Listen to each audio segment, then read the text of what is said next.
جی حضرت دیکھیے ایکچوئل وہ جب جو کیفیت ہوئی تھی، کیونکہ وہ بیچارہ جو ہے بھولے بھالے لوگوں کو پکڑتا تھا، اور جو ہے کوئی پیلے کپڑے پہن لیا تو ان کو پکڑ لیا، کوئی لال کپڑے پکڑ لیا تو ان کو پہن لیا، پکڑ لیا ان کو پکڑ لیا، پگڑی کو دیکھا پکڑا، ٹوپی کو دیکھا پکڑا، اور ہر ایک جو ہے یہ سوچتا تھا کہ بھائی ہم اس کا جواب دینا شاید ایک بہت بڑا مسئلہ ہو جائے گا، ٹینشن ہو جائے گی، مسئلے خراب ہوں گے. لیکن جب ہم تو خیر اس کو ہم نے نہیں چھیڑا تھا، کیونکہ ہم تو دربار رسالت صلی اللہ علیہ وسلم میں غلام کی حیثیت سے، خادم کی حیثیت سے، ایک سگ کی حیثیت سے ہم وہاں پہنچے تھے. لیکن جب ہم عشاء کی نماز پڑھ کے، ہمارا پہلا دن تھا، ہم واپس نکل رہے تھے، تو وہ شخص جو ہے پیچھے سے 2 لوگوں کو بھیجا. ان لوگوں نے شیخ صاحب السلام علیکم کہا. ہم واپس جب پلٹے تو تقریباً وہ 12-15 آدمی، یعنی کہ پورے 15 لال رومال وہاں پر آلریڈی پہلے سے جو ہے اس حقیر کا انتظار کر رہے تھے تاکہ اس کو پکڑا جائے، اس کو رسوا کیا جائے. لیکن جب میں پکڑا ملا تو وہ لوگ مجھے اوپر لے جانے لگے، جہاں پر وہ لے جا کے فرسٹ فلور پہ لوگوں سے کاروائی کرتے ہیں. لیکن میں نے کہا بھائی ہم کیوں آئیں گے، نہیں آئیں گے، ہم نیچے بیٹھ کے بات کریں گے. اور جب نیچے بیٹھ کے بات کرنا شروع کرے تو ان کے اتنے احمقانہ اور اتنے بے وقوف پن کے سوالات تھے بزرگوں کے تعلق سے، حتیٰ کہ وہ شخص یہ سوال کرنے لگا کہ آپ لوگ غوث اعظم کیوں کہتے ہیں، اور جو ہے آپ لوگ غوث اعظم کا بڑا مانتے ہیں یا حضرت ابو بکر کو بڑا مانتے ہیں.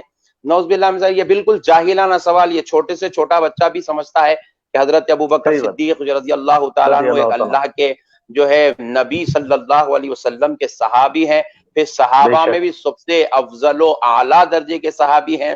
رسول پاک صلی اللہ علیہ وسلم کے جو ہے ساتھ میں آرام فرما رہے ہیں، گنبد خضرا شریف کے نیچے جن کا مزار ہے، اور حضرت غوث پاک سید الاولیاء ہیں، ولی ہیں، اور حضور تاجدار کائنات صلی اللہ علیہ وسلم کے زمانے اقدس کے تقریباً 450 سال بعد دنیا میں تشریف لائیں.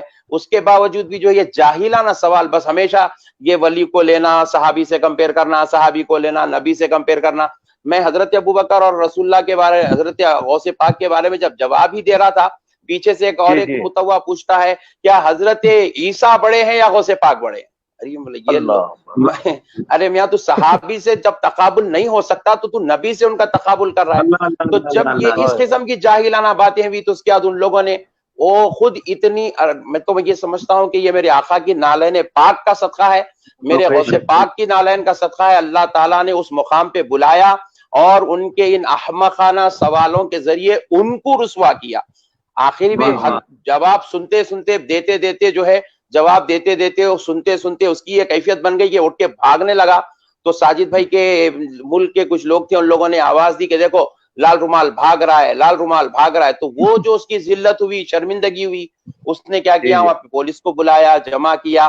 اس کے بعد وہ کیا، پھر پولیس اسٹیشن میں ہمارے سے بات ہوئی. تقریباً 2 گھنٹے تک ہماری جو ہے کاؤنسلنگ چلتی رہی، اور کیونکہ میں بھی وہاں پر اپنے چاہنے والے تھے ان کو بھی میں بلایا، پھر بات چیت ہوئی، سارا مسئلہ. بعد میں پھر اس کو بلایا گیا تھا، لیکن جب وہ آیا پھر ہمارے اوپر کچھ غیر غلط باتیں کرنے کے لیے، لیکن اس وقت تک کیونکہ مسئلہ حل ہو چکا تھا پولیس اسٹیشن میں، تو پولیس والوں نے اس کو جھڑکیاں دے کر وہاں سے ہکال دی. مطلب وہ ان کی بھی یہ بات معلوم تھی کہ یہ شخص بس یہی کرتا ہے، لوگوں کو پکڑتا ہے، سناتا ہے. لیکن ہم اپنے چینل کے ذریعے سے عوام تک ایک بات میں پہنچانا چاہتا ہوں. دیکھیے یہ جو لال رومال ہو یا پھر یہ کوئی بھی رومال ہو، ان کا وہاں پر کسی کے عقائد میں مداخلت کرنا یہ ان کی نوکری نہیں ہے. یہ سعودی گورنمنٹ نے ان کو عقائد میں کسی کے ذاتی معاملات میں مداخلت کرنے کے لیے جاب نہیں دیا ہے. یہ لوگ وہاں پر ایک معلم کی حیثیت رکھتے ہیں، خادم ہیں.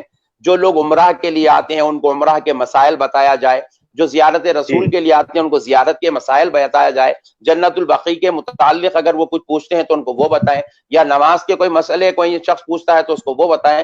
آپ سنی کیوں ہیں، آپ شیعہ کیوں ہیں، آپ وہابی کیوں ہیں، آپ اہل حدیث کیوں ہیں، آپ سلفی کیوں ہیں، آپ پاکستانی کیوں ہیں، ہندوستانی کیوں ہیں، آپ امریکن کیوں ہیں، آپ جو ہے کینیڈین کیوں ہیں. یہ ان کا مسئلہ نہیں ہے.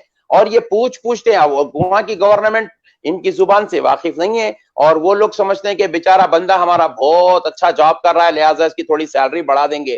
لیکن جب اس کا چٹا کھلا تو پتا چلا کہ یہ جاب نہیں کر رہا ہے بلکہ سعودی عرب گورنمنٹ کو پوری دنیا کے اندر بدنام کر رہا ہے، پوری دنیا میں رسوا کر رہا ہے،